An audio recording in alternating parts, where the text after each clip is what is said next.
Back from the dead.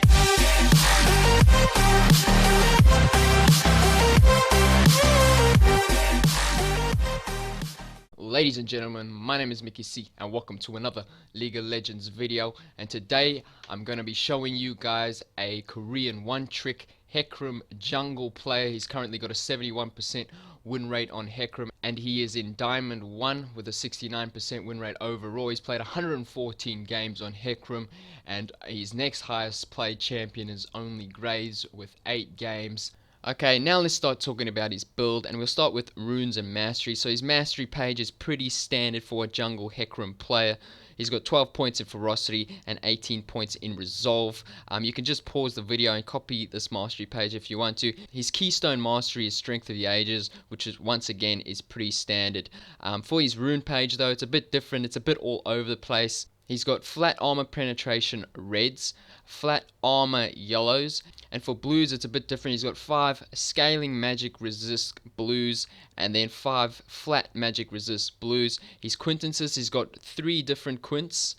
So he's got movement speed quints, physical damage quints, and then the 1 armor penetration, flat armor penetration quint. So he's got 3 different quints. I'm not sure why he does that. I guess he just likes it, or that's just the rune page he uses, but you can try it out for yourself if you want to. His summoner spells, he always goes Ghost and Smite. Obviously you have to go Smite, but some people in the past would go with either Flash, Ignite, or Exhaust with jungle HECARIM, but now that Ghost has been buffed, it's pretty standard that you should be going with Ghost in the jungle. It's just a really strong summoner spell on HECARIM, so I highly recommend going with Ghost, and then obviously Smite. So now let's talk about his items. So starting items, pretty standard on HECARIM. You want to get a Hunter's Talisman and a refillable potion. Make sure you get that refillable potion because you're going to want to upgrade that to a Hunter's Potion, and then obviously the yellow trinket. Your first back, an ideal first back would be if you can get both the Skirmisher's Saber and a Hunter's Potion. That would cost, I think it's 950 gold, maybe 900. My mathematics may be a bit off, but that's your first ideal back. If you do not have enough gold for both, you would want to favor the Skirmisher's Saber first. If you don't have enough for Skirmisher's Saber, obviously you can get the Hunter's Potion and then maybe tier 1 boots as well. And then your core build is Cinderhulk and Trinity Force, and then your boots, usually the best boots to go with is Boots of Swiftness, but they have been nerfed. Swifty boots have been nerfed, so he has been playing a lot with Mercury Treads lately, so going with Mercury Treads is not bad, and then sometimes Tabbies is a viable option as well. So those are pretty much your 3 boots you choose from, and then your remaining items,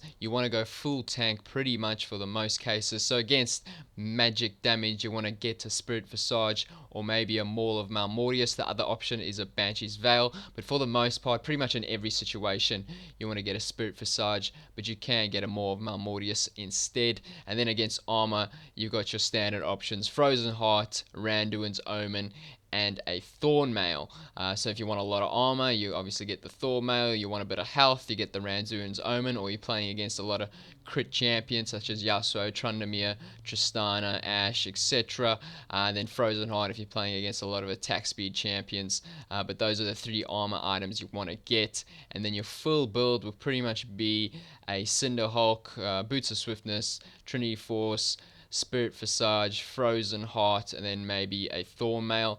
That would be your standard 6-item build. As for your skill order, you want to max your Q first, then your E, and then your W, and then obviously your ultimate whenever you can. Pretty standard stuff. Okay, now let's take a look at his jungle path. So what he's going to do in this game is he goes and actually wards their red buff, and he goes to start his blue buff, and he does not smite it, so he looks to invade. And because he does that, he takes his E second. So a lot of players, if you're just going to farm your jungle, you want to take your W second, but he doesn't smite blue, and then he goes and looks for an invade, and he goes and smites their red, takes it away, takes away their red buff, and that's why he takes E second. So he's one of those players that likes to invade if he can, but if not, you would look to take W second if you're just going to farm your jungle. If you're going to look to invade, you want to take E second, but always you want to max E second. You've always max Q first, then E second, then W third, and then your ultimate whenever you can. Anyway, that's going to be the end of the video. I hope you guys enjoyed it. If so, please leave a like. I know a lot of people seem to like me looking at the op.ggs of a lot of high elo one-trick ponies with high win rates, and I'll be looking to be making more because that's what you guys want to see. So as always, have a nice day.